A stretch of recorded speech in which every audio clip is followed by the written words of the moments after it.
Hi, welcome to the Pursuit of Truth. So the other podcast previously, I was talking about the builder going AWOL, still hasn't returned. I don't know what I'm going to do about him not finishing the job and taking some of most of the money up front. Luckily, he did quite a bit of it, and that was only like after pushing him, and despite using the word trading standards, which I thought, maybe that'll scare him into come and finish off. Nothing. So I don't know, but that. Even if that, I probably wouldn't go through that, but even if I did, wouldn't get me my money back, would it? And I probably wouldn't get him to finish the job. It just means he wouldn't be able to trade under his company. But the reason why I mentioned it, and I didn't actually remember to mention it in the last podcast, is actions like these, when it's a person or an individual, whatever the term is, against another individual, the small guy, against with another small guy, when they fuck each other over, that's what makes people go to big businesses. And so they're not doing themselves any justice by this kind of con man behaviour. Because then that's why people, they won't trust the small person, the individual, because they're thinking, this could happen. Whereas if it's a big company, then they know that, they can be sued, and they have rigorous standards and this, that and the other, even though they may do a shit job, because they're in it just for the money. But you're more likely to go with them because you feel that at least it'll get done.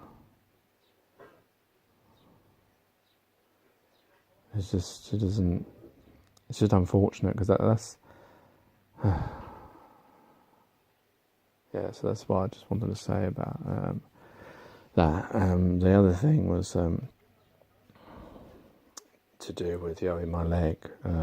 Both my legs got swelled up. I don't know why. Maybe it's doing the bits that James the builder didn't finish, or maybe it's to do with kneeling down a lot or walking, because obviously I've been getting the house ready and stuff. But I think it's mainly to do with the train. I don't have especially long legs, but I'm almost 6 feet tall, so maybe they are pretty long. But just on those trains, sometimes when you're cooped up and there's no room, I think that's where it started.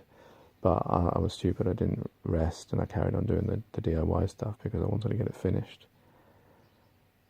Although at least the one good thing about James doing this is that I have pushed myself, and now I know how to do things, and realise that I can do some of the things now, and that I don't need someone else. Which is it's like that old analogy of teach a person how to build a fire rather than you do it, and then they can do it all the time.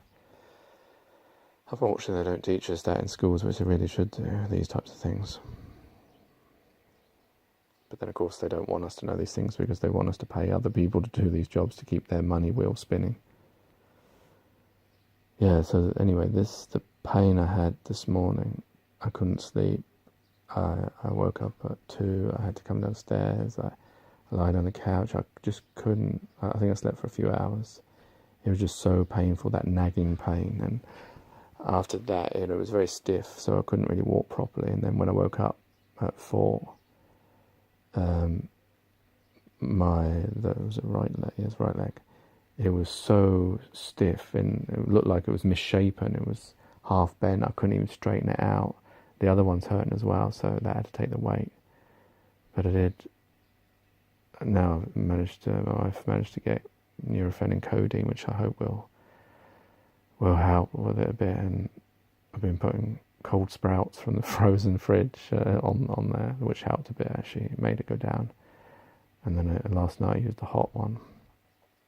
I think the cold one's actually better because I can see that my knees and the back of my knees are swollen. I have had sort of similar before, but not this bad. And it just made me think about the poor people in this world that have to go through this type of pain and have no, I'm hoping that this will get better and it'll go away. But I know how bad that pain was. It was excruciating and horrible, and you couldn't do anything. And there are people that have to go through that every single day. They were born with it, or they have a condition or whatever. And just it made me feel for them what they're going through. And maybe that's part of the reason why I got it, so I could feel empathy for my fellow human beings. And then I was thinking, why does God allow, so often people will say, why does God allow these pain and suffering? And maybe it's for those reasons. But then I was also thinking, well, maybe it's not. Maybe it's man that's doing it, that God has given us the capacity to find ways to stop pain and suffering. We have medicine that does it, isn't it? So that's one way that God, through plants and extracts and all that kind of stuff. But it's just man wants to make money out of these things, and maybe it's because of man wasting its time, like I've mentioned many times in life, rather than sorting out the real issues, that people are still suffering and in pain, whereas maybe they needn't be, if we actually utilize the resources, of our mind and our natural resources of this realm that we live in. Then we could eradicate a huge amount of this pain, even like through in medical conditions. I'm sure if we didn't waste our time and having multitude of different companies doing exactly the same work to make slightly different variations so they can make money out of us. All that, I know I've mentioned this many, many times. But if that was done, I'm just trying to bend my leg. Oh dear.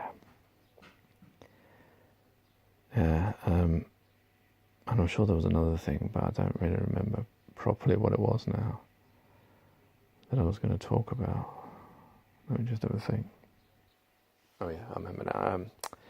Recently I've been listening to a new channel, Real Conversations Going On. It's well worth a listen. I think Jamie, I've forgotten his surname now. Jamie, everyone knows who Jamie is. He set it up, I think, with, is it Matthew and Jin and a few others, Lee, Jess. Yeah, so it's really, it reminds me of Jamie's original channel. But yeah, it's quite interesting. Some of the topics they were talking about, Aeon was talking about, I think I've mentioned it previously on these podcasts as well, how, we lie to ourselves when it comes to fearing things, that he was saying about, do you pay your council tax, all this, the idea of the identity of man and all that kind of thing. And people do pay it, even though we know that why are we helping out this government, this system that's lying to us and betraying us? And yet we still pay these things, and people don't want to admit why, and it's because of fear. And he was right what Ayn was saying, that we are born in fear. And if you think about it, a lot of the things we do, we don't want to do, we ideologically oppose, yet we still do them because we fear the consequences, whether that's prison, whether that's someone knocking on your door telling you, why haven't you paid this, whether that's taking away your possessions, whether it's taking you away from your family, all these types of things. There's so much fear that's inbred into us. I don't know whether, I assume it's not natural. I mean, some part of fear is natural to do with survival and this, that and the other. But they've utilised that into making us, in our existence, there's one existence that we have, to fear actual living. So remember when, people are making these points and you're defending the system, the world that we live in, that you must know is inadequate and unequal and unjust. Remember all these things of, the things that you're forced to do, that you have no choice. Now, I'm not saying that council tax, there's some parts of it, like us helping each other out so that we can maintain our world. Yeah, that's fine. But we actually shouldn't need money to be able to do that. We shouldn't feel the need that we have to help each other out, that we have to do all these things because of money. We should be able to do them because we know it's the right thing to do. But of course, that's an ideology that most people won't be able to buy into, because we're told that no, we would never do those types of things. We're lazy. We would try and strive off and not help each other out. But like recently, I did a video in Croydon. There was this woman that was screaming so loudly, and I put it on YouTube. I think it was like Croydon, screaming lady, people running. People ran to her. They didn't need money to do it. They didn't need any incentive of like anything. They ran to her because they heard someone in distress. So ideologically, we are bred, most of us, majority of us, to help each other out without need of money. there's a lot of questions I think that we all need to look into ourselves and be honest about them. Take care, take it easy, God bless, and peace.